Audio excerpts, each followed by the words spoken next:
ھذا ذکر، یہ ایک نصیحت ہے، وَإِنَّ لِلْمُتَّقِينَ لَحُسْنَ مَآب، اور پرہیزگاروں کے لیے آخرت میں اچھا ٹھکانہ ہے۔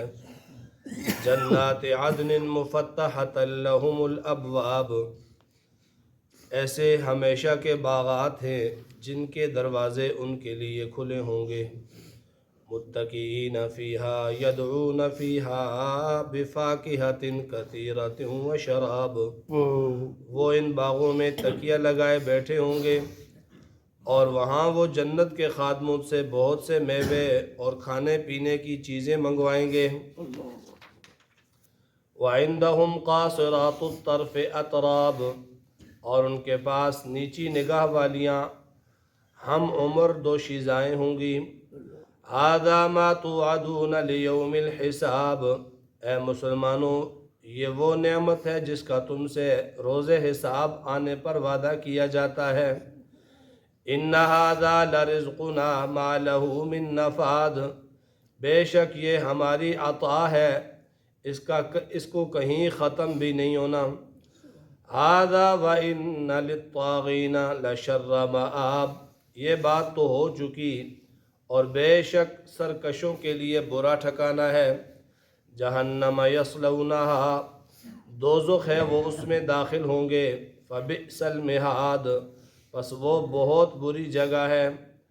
ھذا فلیذوقوہ حمیم وغساق، یہ کھولتا ہوا پانی اور پیپ ہے سو اسے تم لوگ پیو۔ وآخر من شکلہ ازواج، اور اس کے علاوہ اس طرح کے اور بھی بہت سارے عذاب ہیں۔ ھذا فوج مقتحم معکم لا مرحبا بہم، یہ ایک جماعت آئی جو تمہارے ساتھ عذاب میں شریک ہونے کے لیے دوزخ میں گھس رہے ہیں۔ لا مرحبا بہم، ان کے لیے کوئی خوش آمدید نہیں۔ انہم صالوا النار، یہ دوزخ میں پہنچنے والے ہیں۔ قالوا بل انتم لا مرحبا بکم، وہ کہیں گے کہ بلکہ تمہارے ہی اوپر خدا کی مار ہو، تمہارے لیے خوش آمدید نہ ہو۔ انتم قدمتموہ لنا فبئس القرار، کیونکہ تم ہی تو یہ مصیبت ہمارے آگے لائے، سو جہنم بہت ہی برا ٹھکانہ ہے۔ قالوا ربنا من قدم لنا ھذا فزدہ عذابا ضعفا فی النار، وہ دعا کریں گے ہمارے پروردگار جو شخص اس مصیبت کو ہمارے آگے لایا اس کو دوزخ میں دگنا عذاب دے۔ وقالوا ما لنا لا نرى رجالا كنا نعدهم من الاشرار، اور وہ لوگ کہیں گے کہ کیا بات ہے وہ دوزخ میں وہ لوگ نظر نہیں آ رہے جن کو ہم شریر کہا کرتے تھے۔ اتخذناهم سخریا ام زاغت عنهم الابصار، کیا ہم نے ان لوگوں کی ہنسی کر رکھی تھی یا ان کو دیکھنے سے ہماری نگاہیں چکرا رہی ہیں۔ ان ذالک لحق تخاصم اہل النار، یہ بات یعنی دوزخیوں کا آپس میں لڑنا جھگڑنا بالکل سچی بات ہے۔ گزشتہ آیات میں انبیاء کرام کے تذکرے ہوئے، کچھ انبیاء کے مختصر واقعات بیان ہوئے۔ آج کی ان آیات میں اللہ تعالیٰ نے نیک اور برے لوگوں کا اخروی انعام اور اخروی انجام بیان فرمایا ہے۔ فرمایا ھذا ذکر، یہ قرآن ایک نصیحت ہے۔ ذکر کا معنی نصیحت بھی ہے اور ذکر کا معنی شرف بھی ہے۔ ھذا ذکر، یہ قرآن نصیحت ہے، یا ھذا ذکر، یہ قرآن شرف ہے، شرافت والا ہے، اور اس میں جتنا بھی بیان ہوا وہ سارے کے سارا حق اور سچ ہے جو نصیحت کے قبیل میں سے ہے۔ وَإِنَّ لِلْمُتَّقِينَ لَحُسْنَ مَآب، پرہیزگاروں کے لیے آخرت میں بہت ہی اچھا ٹھکانہ ہے۔ متقی لوگ کون ہیں؟ کہ جو اللہ تعالیٰ سے ڈرنے والے ہیں، کفر، شرک اور گناہوں سے دور بھاگنے والے، ان سے بچنے والے، وہ متقی لوگ ہیں۔ شاہ ولی اللہ محدث دہلوی رحمہ اللہ فرماتے ہیں کہ تقوی کی تعریف یہ ہے کہ محافظت بر حدود اللہ، محافظ بر شریعت، کہ شریعت کے جتنے بھی احکامات ہیں ان کی محافظت کا نام تقوی ہے۔ وہ زندگی کے کسی بھی شعبے سے کیوں نہ تعلق رکھتے ہوں، وہ تجارت ہو، وہ معیشت ہو، وہ عبادت ہو، وہ ریاضت ہو، وہ باہمی معاملات ہوں، شریعت کی حدود پر وہ سارے کے سارے کرتے ہیں تو وہ تقوی ہے۔ اور اگر شریعت کی حدود سے باہر نکل جاتے ہیں تو پھر وہ تقوی نہیں ہے، کیونکہ تقوی خاص عبادات کا نام نہیں ہے۔ نماز، روزے، حج، زکوٰۃ کا نام تقوی نہیں ہے، یہ تو فرائض ہیں۔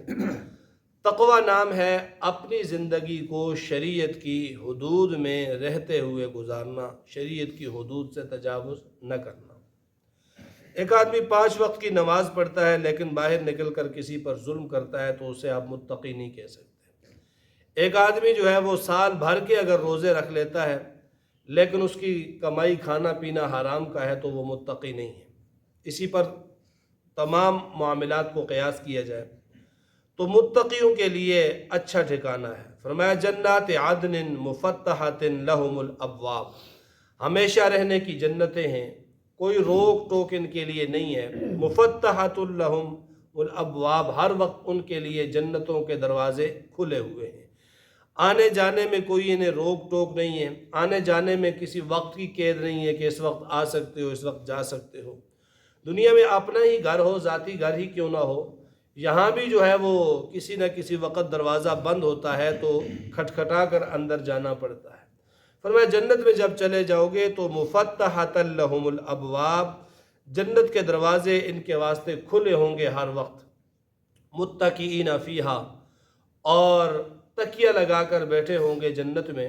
تکیہ لگا کر یہ کنایا ہے، اشارہ ہے بالکل ہر قسم کی مصروفیات، ہر قسم کی ضروریات سے فارغ ہونے کا، کہ جب بندہ کام کاج کر کے بالکل فارغ ہو جاتا ہے، ظاہری طور پر کوئی کام سامنے نہیں ہوتا، پھر آرام کے لیے وہ تکیہ لگا کر لیٹتا ہے۔ تو فرمایا جنت میں جو ہے وہ تکیہ لگائے ہوئے بیٹھے ہوں گے، کوئی فکر فاقہ ہوگا نہیں۔ یدعون فیہا بفاکہۃ کثیرۃ وشراب، تکیہ لگا کر بیٹھے ہوں گے اور پھر جنت کے جو خادم ہیں ان پر حکم چلاتے ہوئے میوے منگوائیں گے، پینے کے لیے منگوائیں گے، جتنی بھی چیزیں ہیں وہ لیٹے لیٹے ٹیک لگائے ہوئے وہ منگوائیں گے، اور ہر چیز جو ہے وَلَكُمْ فِيهَا مَا تَشْتَهِي أَنفُسُكُمْ وَلَكُمْ فِيهَا مَا تَدَّعُونَ، دل جس چیز کو چاہے گا اور دل میں جو چیز آئے گی، زبان سے جس چیز کو پکارے گا وہ سب اس کے لیے حاضر ہوگی۔ وَعِنْدَهُمْ قَاصِرَاتُ الطَّرْفِ أَطْرَابٌ، اور ان متقی لوگوں کے لیے جنت میں قاصرات الطرف، نگاہیں نیچی کرنے والی، اطراب ہم عمر اور نگاہیں نیچی کرنے والی حوریں ان کے لیے ہوں گی، بیویاں ان کے لیے ہوں گی۔ اور زندگی میں انسان سب کچھ بھی حاصل کر لے تو جب تک فطرت کے مطابق اس کا جوڑا نہ ہو تو اسے سکون میسر نہیں آتا، سکون اسے ملتا ہی نہیں۔ تو فرمایا جنت میں نگاہیں نیچی کرنے والیاں، یہ نگاہیں نیچی کرنے والیوں سے اشارہ ہے ان کی وفاداری کی طرف، کہ وہ اپنے اس خاوند کے علاوہ کسی کی طرف نگاہ اٹھا کر دیکھتی بھی نہیں ہیں۔ اطراب ہم عمر جو ہے، جو رشتہ ہوتا ہے اس کے اندر جو ہے وہ اچھائی ہوتی ہے، ہم عمر آپس میں ایک دوسرے کو سمجھتے ہیں اور ایک دوسرے کا خیال رکھتے ہیں، تو ہم عمر بھی ہوں گے، وہ اضافی حوریں بھی ہوں گی، اور وہ دنیا کے اندر جو بیویاں ہیں، نیک اور صالح بیویاں ہیں، وہ بھی وہاں پر ان کو مل جائیں گی، جنتیوں کو، متقی لوگوں کو۔ کوئی بڑھاپے میں فوت ہوا ہے یا کوئی معذوری میں فوت ہوا، کوئی بیماری میں فوت ہوا، وہاں پر یہ نہیں ہوگا کہ اسی حالت میں اٹھائے جائیں گے، سارے کے سارے ہم عمر بالکل جوان۔ ھذا ما توعدون لیوم الحساب، پھر کہا جائے گا ہاں اے مسلمانوں یہ وہ نعمت ہے جس کا تم سے وعدہ کیا گیا تھا کہ حساب کے دن تمہیں وہ نعمت ملے گی، تو یہ نعمت ہے۔ ان ھذا لرزقنا ما لہ من نفاد، آج جو تمہیں یہاں رزق ملا، آج جو جنت میں تمہیں مقام ملا، جو محلات ملے، جو کھانے پینے کی چیزیں ملیں، ما لہ من نفاد، ان کو ختم ہونا ہی نہیں ہے، ختم ہونے کی فکر نہیں۔ ھذا، فرمایا یہ تو بات ہو چکی، یہ متقی لوگوں کے لیے یہ ساری نعمتیں ہیں، اور آگے دوسرا وَإِنَّ لِلطَّاغِينَ لَشَرَّ مَآب، طاغی کہتے ہیں سرکش کو، طاغی کہتے ہیں اللہ کی حدود کا خیال نہ رکھنے والے کو، طاغی کہتے ہیں شریعت سے باہر جانے والے کو۔ فرمایا کہ سرکشوں کے لیے برا ٹھکانہ ہے، جہنم دوزخ یصلونہا، اس میں داخل ہوں گے، فبئس المہاد، وہ بہت بری جگہ ہے۔ ھذا فلیذوقوہ حمیم وغساق، جہنم میں جائیں گے تو پلایا کیا جائے گا ان کو؟ حمیم کھولتا ہوا پانی، ابلتا ہوا پانی، غساق جہنمیوں کے جسم سے جلنے کی وجہ سے بہنے والی پیپ، فرمایا ان کو وہ پلائی جائے گی۔ وآخر من شکلہ ازواج، یہ تو دو بطور مثال کے ذکر کیے کہ ان کو کھولتا ہوا پانی اور جہنمیوں کی پیپ پلائی جائے گی، اس طرح کے بے شمار عذاب ہوں گے۔ وآخر من شکلہ ازواج، اس طرح کے بہت سارے عذاب ان کے لیے ہوں گے۔ لا عین رأت، نہ آنکھ نے دیکھے، نہ کان نے سنے، نہ کسی دل نے اس کا ادراک کیا۔ ھذا فوج مقتحم معکم لا مرحبا بہم انہم صالوا النار، جنتی جائیں گے تو فرشتے آگے ان کی مرحبا کہنے کے لیے اور ان کی خوش آمدید کہنے کے لیے آگے ہوں گے، جنتیوں کو لے جائیں گے۔ لیکن جہنمیوں کے لیے اللہ فرماتے ہیں کہ یہ جتنے بھی لوگ عذاب میں شریک ہیں، یہ دوزخ میں گھس رہے ہیں، ان پر خدا کی مار ہے، ان کے لیے کوئی خوش آمدید نہیں ہے، کوئی ان کی آؤ بگت نہیں۔ انہم صالوا النار، اس لیے کہ یہ جہنم میں جانے والے ہیں۔ قالوا بل انتم لا مرحبا بکم، اب وہاں پر دو قسم کے لوگ جہنم میں جائیں گے، ایک وہ جو جہنم کی طرف لے جانے والے ہیں، جو غلط کاموں پر لوگوں کو لگانے والے ہیں، ایک وہ لوگ جو ان کے متبعین ہیں، یعنی ایک تابع اور ایک متبوع، ایک وہ جو دنیا میں گمراہی پھیلاتا تھا، دوسرے وہ جو گمراہی کا شکار ہوتے تھے، دونوں جہنم میں جائیں گے اور جہنم میں جا کر ان کا آپس میں مکالمہ ہوگا، آپس میں ان کی بحث تمحیص ہوگی، آپس میں ایک دوسرے پر الزام یہ لوگ لگائیں گے، جو متبوعین ہیں، جو تابع ہیں، جو لوگ جو ہے وہ کسی کے پیچھے چلتے ہیں برے کاموں میں، وہ وہاں جا کر کے الزام لگائیں گے ان لوگوں پر جنہوں نے انہیں گمراہ کیا تھا، اور وہ ان سے برات کا اعلان کریں گے، بیزاری کا اعلان کریں گے۔ لیکن اللہ تعالیٰ فرمائیں گے کہ تم تابع ہو یا متبوع ہو، گمراہ کرنے والا ہو یا گمراہ ہونے والے ہو، سب کے سب جہنمی ہیں۔ اس لیے دنیا میں انسان کو کوئی بھی ایسا طریقہ ایجاد نہیں کرنا چاہیے، کوئی بھی ایسا راستہ نہیں کھولنا چاہیے جس پر چل کر لوگ جو ہے وہ اس گمراہی کے راستے میں پڑ جائیں اور جہنم میں جائیں، کیونکہ کل قیامت کے دن جو ہے وہ یہ جو برائی کا راستہ ایجاد کرنے والا ہے وہ سب سے نیچے ہوگا اور دوسرے اوپر۔ اور دوسری بات یہ بھی سوچنی چاہیے کہ ہم لوگ کسی کے پیچھے اندھا دھند چلتے ہیں تو ہمیں آخرت کی کوئی پرواہ نہیں ہوتی، ظاہری طور پر غلط کام ہوتا ہے، ظاہری طور پر شریعت کے خلاف ہوتا ہے، لیکن چونکہ ہمارے معاشرے میں رائج ہے، ہمارے قبیلے کنبے میں رائج ہے، ہماری ثقافت میں وہ چل رہا ہے، تو ہم آنکھیں بند کر کے اس کے پیچھے چلے جاتے ہیں۔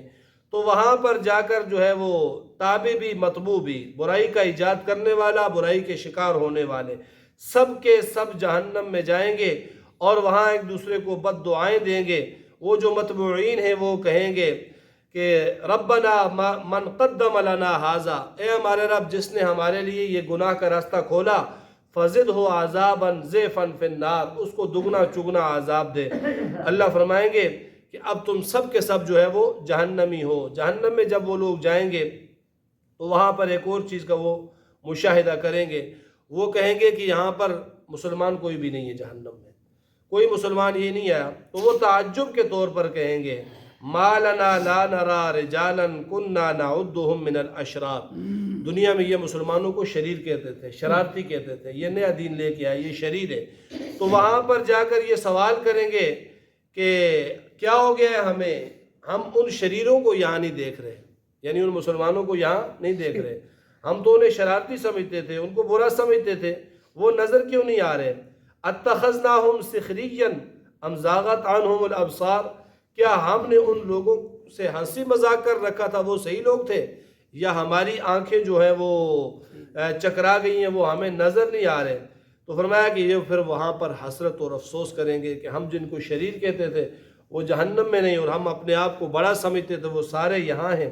ان ذالک لحق تخاصم اہل النار، اللہ فرماتے ہیں کہ یہ حق ہے کہ یہ جہنمی آپس میں جہنم میں جھگڑیں گے، لڑائی کریں گے۔